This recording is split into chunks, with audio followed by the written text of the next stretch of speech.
Galera, é o seguinte, em 2026 teremos um novo filme de lobisomem dirigido por Robert Eggers, que promete entregar algo que nunca vimos igual no gênero até hoje. O que será ainda é um mistério, mas e se eu te disser que isso tudo pode ter a ver com rituais xamânicos, mitologia viking e maldições medievais? Por isso eu estou trazendo para vocês 3 notícias com entrevistas e alguns contos medievais de lobisomem, que podem dar algumas pistas sobre o futuro. Curtiu essa ideia? Então bem-vindo ao Ethereum.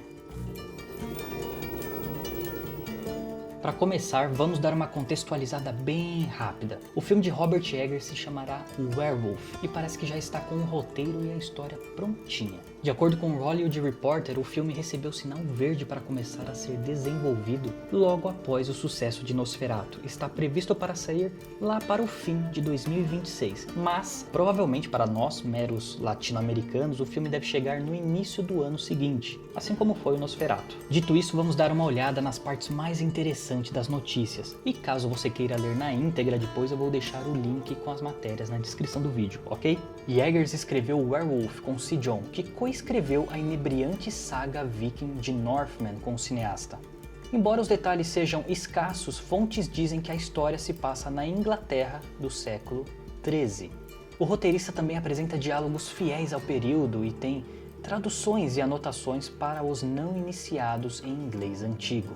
Agora, por que é interessante que a história do filme se passe no século XIII? Existe um conto antigo que se passa por ali em meados do século XII e XIII, que pode servir de base para o filme. E esse conto traz uma perspectiva que nunca foi explorada diretamente no cinema. Eu estou falando da lenda dos lobisomens de Ossori, que talvez você conheça. E existem pelo menos 2 versões desse conto antigo. A primeira versão conta que homens selvagens com comportamento animalesco e primitivo chegaram à região de Ossori, na Irlanda. Dizem que esses homens se banhavam em sangue e vestiam a pele de lobos, enquanto atacavam os vilarejos da região e então passaram a ser associados a lobisomens. Dizem também que eles devoravam a carne crua de animais e dos próprios inimigos. Um certo dia, São Patrício passou pela região para tentar converter povos bárbaros como esses homens ao cristianismo. Só que um desses clãs não teria aceitado a conversão, o que teria feito com que São Patrício se enfurecesse e os amaldiçoasse.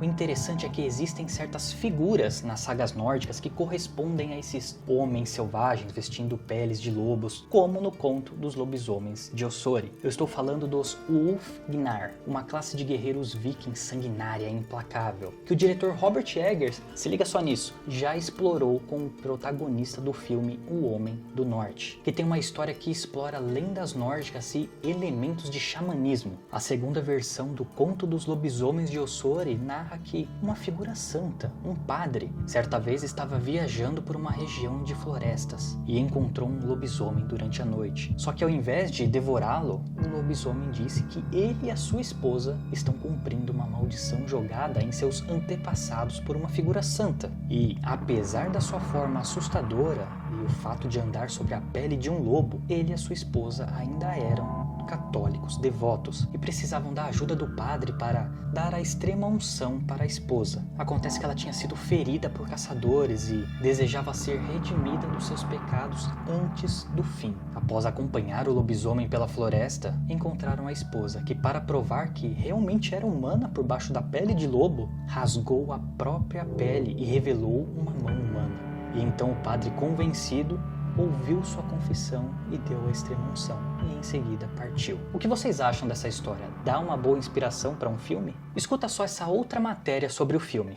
O diretor de fotografia Jerry Blask e o diretor Robert Eggers são antigos amigos. Eles trabalharam em cada um dos filmes de Eggers até hoje: A Bruxa, O Farol, O Homem do Norte e Nosferatu. Blask e Eggers estão atualmente discutindo o visual do filme. Sim, estamos fazendo isso agora, diz Blask, e não posso te dizer nada, mas é algo que não foi feito antes que eu saiba. Ou não foi feito desta maneira, então vamos apenas testá-lo e ver se funciona. Embora o diretor de fotografia seja compreensivelmente reticente em compartilhar muitos detalhes sobre o novo filme de lobisomem de época, ele e Eggers cultivaram um forte segmento cinematográfico. Aqui deu um probleminha na tradução, mas é segmento cinematográfico. devido à sua dedicação à pesquisa histórica e à evocação da autenticidade do período, muitas vezes com pontos de referência visuais da arte do cenário e de um filme. O que o diretor de fotografia está falando aqui é sobre usar textos antigos e referência a contos e obras de artes que podem ser usadas como fonte de inspiração para o visual dos personagens e dos locais da história, pertencentes a meados do século XIII. Como no caso do Nosferatu, foram usadas obras do pintor David Friedrich para inspirar a ambientação gótica e sombria da era vitoriana. Quando perguntado se os dois já começaram a olhar para obras de arte do século XIII, Blesky acrescenta: ainda estamos descobrindo e não posso falar sobre isso, mas o candidato principal não foi feito antes. Se esse candidato principal se refere a uma imagem medieval específica ou a um conto de lobisomem, está sendo mantido perto do peito, ou seja, ele não quis revelar, mas provavelmente ele quer fazer algo inovador, algo que nunca foi feito antes no cinema. Galera, em termos de lendas e mitologias do lobisomem,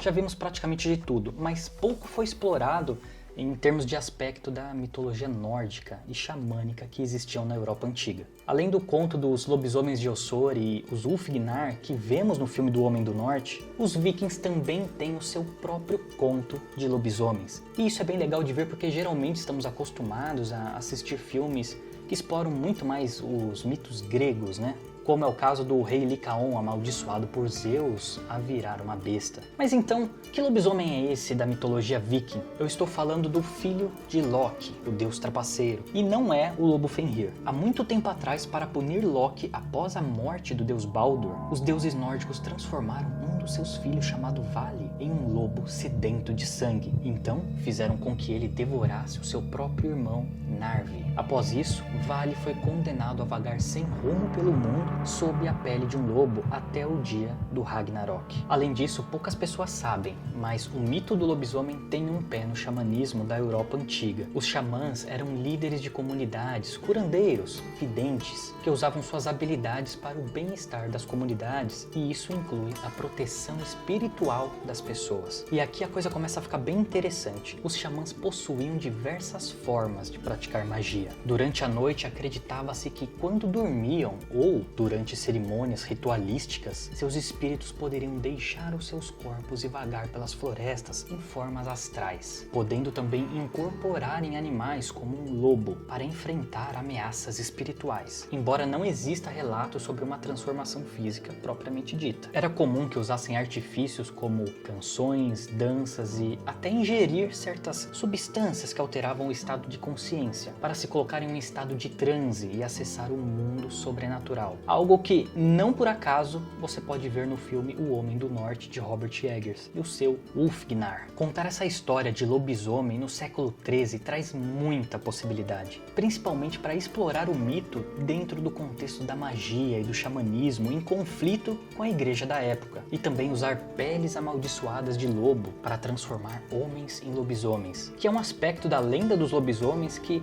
até hoje eu só vi ser explorado uma única vez, e foi em um seriado. Se você sabe qual é, comenta aí. Até então, os filmes que mais se aprofundaram na mitologia do lobisomem foram os clássicos da Universal, o Lobisomem de 1941 e o de 2010. Filmes que abordam um tema do conflito entre a civilidade e a ciência contra antigas crenças e superstições, explorando o mito do lobisomem relacionado a mitos gregos, ciganos e até o hindu. E essas épocas onde se passam os filmes era a era vitoriana, que também tem outros contos de lobisomem que seriam muito legais de serem explorados, como por exemplo o mito de São Cristóvão, um homem pagão que supostamente era um lobisomem, mas foi transformado em santo pela Igreja Católica. Também tem o conto da besta de Gévaudan, o lobisomem que aterrorizou a França, e que aliás você pode conferir essa história no filme Pacto com Lobos, e é um baita de um filmaço. Mas essas histórias se passam depois do século XV, então eu não acho que vai rolar. Galera, para completar eu quero trazer uma última notícia que eu achei interessante. Se você é fã dos filmes do Robert Eggers e gosta dos filmes como A Bruxa, O Farol, O Homem do Norte,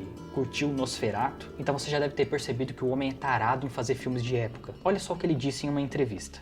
A ideia de ter que fotografar um carro me deixa doente, disse Eggers. A ideia de fotografar um celular é apenas a morte. E para fazer uma história contemporânea, você tem que fotografar um celular. É assim que a vida é. Então não, eu não vou fazer nenhum filme moderno. Em outra parte da entrevista, Eggers foi questionado exatamente o quão moderno ele potencialmente seria em um projeto. E ele respondeu: eu não sei, eu poderia ir potencialmente para 1950, mas antes da Segunda Guerra Mundial. É mais convidativo para minha imaginação. Eu não sei o que vocês acham sobre isso, mas eu concordo totalmente. Esses períodos históricos funcionam bem melhor para contar essas histórias sobre monstros. E tem filmes modernos muito bons como Lua Negra, O Uivo ou Um Lobisomem Americano em Londres. Mas pensando em explorar a mitologia, eu acho que filmes de época funcionam bem melhor. E se eu tiver que apostar as minhas fichas nesse novo filme, eu aposto que ele vai pro lado mais xamânico. Talvez explorar lendas nórdicas e peles amaldiçoadas de lobo. Mas e você, o que você acha? O que você espera de um próximo filme de lobisomem? Com as suas teorias? Conta aí que eu quero saber.